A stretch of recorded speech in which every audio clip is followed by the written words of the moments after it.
பிள்ளையை சுற்றிய துணி அடையாளம் என்ன? மேய்ப்பர்களுக்கு தேவதூதன் சொன்ன அடையாளம், பிள்ளையை துணிகளில் சுற்றி முன்னணையில் கிடத்திருக்க காண்பீர்கள்.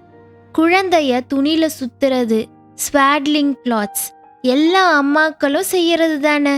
இதுல என்ன ஸ்பெஷல் அடையாளம்? துணியில சுத்துறது சாதாரணம். ஆனா ஒரு குழந்தைய தீவன தொட்டியில மேஞ்சர்ல கிடத்தி வச்சிருந்தது தான் வித்தியாசமான அடையாளம். ராஜா வீட்டு பிள்ளைய பட்டு துணியில தொட்டில்ல தான் பார்ப்பாங்க.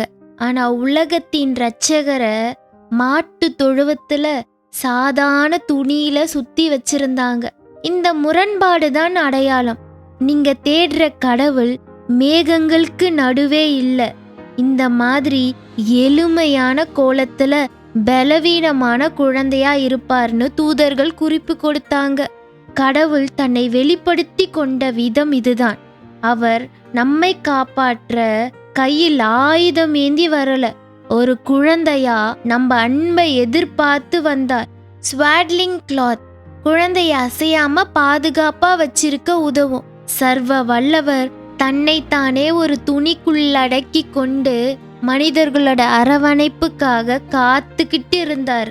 அந்த தாழ்மைதான் நம்மை கவருது. ஆடம்பரத்துல கடவுளை தேடாதீங்க, எளிமையிலும் அன்பிலும் அவர் இருப்பார்.